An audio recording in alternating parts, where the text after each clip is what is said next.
की धरा को मानधाता ओमकारेश्वर भी कहते हैं। ओमकारेश्वर वाले जानते होंगे इस बात को। एक पवित्र चरित्र आता, इच्छावकु वंश में एक राजा हुए जिनका नाम था योगनाश्व। बड़े प्रतापी थे, बड़े धर्मात्मा थे, भगवान की अविरल भक्ति में डूबने वाले थे और इनका तपबल बड़ा तीव्र था। पर मेरा जो देवाधिदेव महादेव है ना, वो बड़ी बड़ी विचित्र विचित्र लीला करते हैं। मेरे शंकर बड़ी विचित्र विचित्र लीला करते हैं, बहुत विचित्र लीला।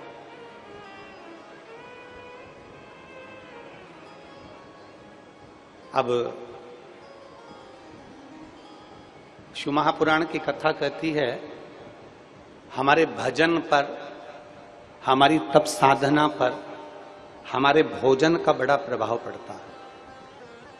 एक लाइन बहुत लोग गुनगुनाते हैं, आज अपन भी गुनगुनाए कि जैसा खाया अन्न, बोलो बोलो जम के बोलो रे निमाड़ वालो, जैसा खाया अन्न वैसा हो गया।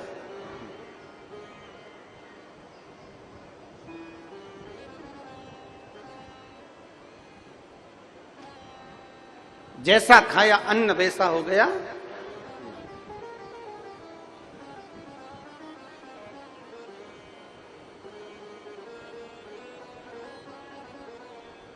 अन्न का प्रभाव।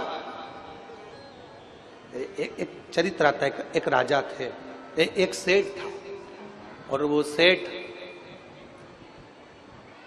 जब सोता तो रात्रि में उसको एक स्वप्न आता कि मेरे घर में पानी टपक रहा।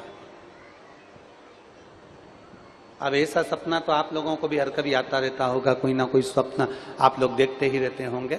तो सेठ जी को स्वप्न आया कि मेरे घर में पानी टपक रहा है। अब सेठ जी मन में विचार करते, मैं रोज सोता, रोज पानी टपकता दिखता। अब विद्वानों से जाकर उसने पूछा कि महाराज बताओ पानी टपकना कैसा होता है। तो महाराज अब विद्वानों ने कह दिया कि पानी टपकना ऐसा होता है वैसा होता है, सब बता दिया विद्वानों ने, जो विद्वान बता सकते थे उन्होंने बताया। अब एक विद्वान ने पूछा कि यह बताओ कि पानी टपकने का सपना क्या रोज आ रहा है, प्रतिदिन? अब सपना भी आता है तो रोज बदल बदल के आए तो चल जाए कि भाई कभी दिन तुमको बिमलाबाई दिख जाए, कभी तुम्हें कमलाबाई दिख जाए, कभी बेरू सिंह दिख जाए, हैं, कभी रामकिशन दिख जाए, कभी अपना परदादा जी दिख जाए, कभी दादाजी दिख जाए, कभी अपना पुराना घर दिख जाए, कभी अपना नया घर दिख जाए, कभी कुछ दिख जाए, कभी कुछ दिख जाए। तो ये सपने आते रहे, चल जाए। कभी सांप दिख गया, कभी बिच्छू दिख गया।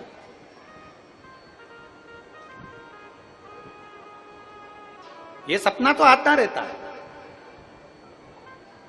एक विद्वान ने पूछा, ये बताओ क्या तुमको रोज पानी टपकता हुआ दिखता है? उसने कहा कि हाँ महाराज जी, बस समझ में नहीं आता कि मैं रोज, बस दिन में भी अगर मैं थोड़ी देर लेट गया तो मुझे ऐसा लगता है कि मेरे घर में पानी टपक रहा है।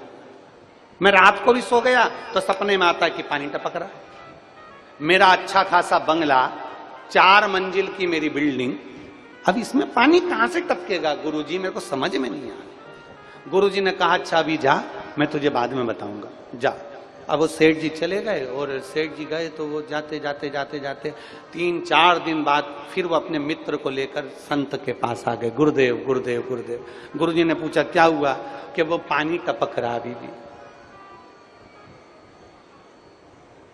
गुरुजी ने पूछा अभी भी पानी टपक रहा? हाँ।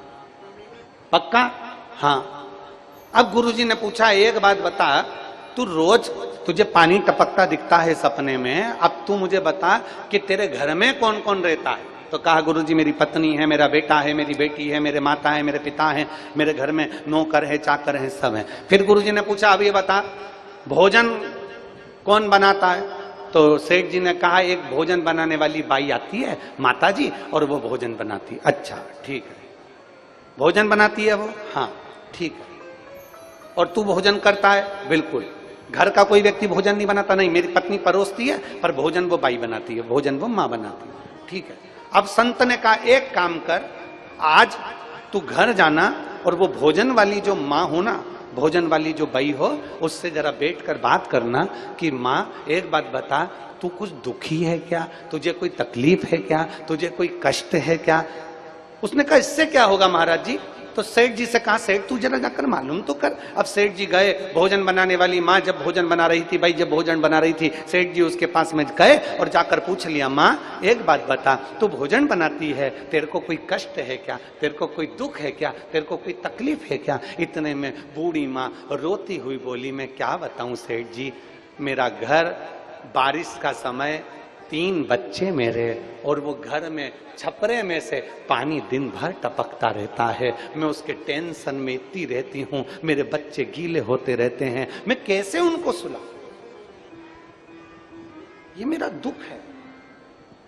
मैं दिन भर यही सोचती रहती हूं मेरे बच्चे कैसे सोएंगे, क्या करेंगे, पानी टपकता है मेरे घर के अंदर, बस वो मेरी तकलीफ है। इतने में दौड़ कर सेठ जी अपने संत के पास गए, गुरुजी मैंने उससे पूछ लिया, वो कह रही थी कि मैं दुखी हूं, मेरे घर में पानी टपकता है। बस गुरुजी ने कहा, भोजन बनाने वाली जैसा भोजन बनाते समय अपनी बुद्धि और विवेक को रखती है, वैसा खाने वाले पर असर पड़ जाता है, और वो असर तुझ पर पड़ गया, वो असर तुझ पे पड़। जैसा खाया अन्न, बोलो बोलो रे जी जीवन सब बोलो, मेरे जी जान भी बोलो, जैसा खाया अन्न वैसा हो गया मन।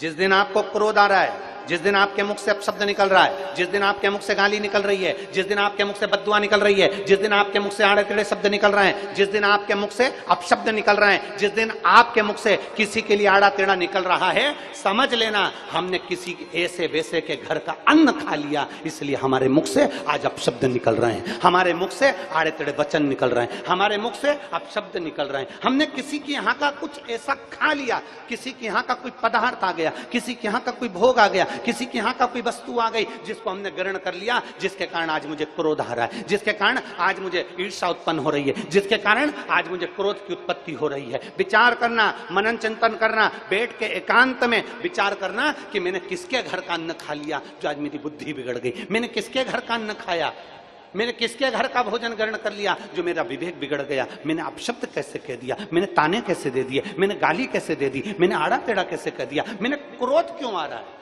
जब घर में सब नॉर्मल है, जब घर में सब शांति है, तो तुम्हें क्रोध क्यों आ रहा है। समझना कि हमने कहीं किसी के घर का ऐसा अन्न तो नहीं खा लिया जिस अन्न के कारण आज हमें तकलीफ भोगना पड़ रही है।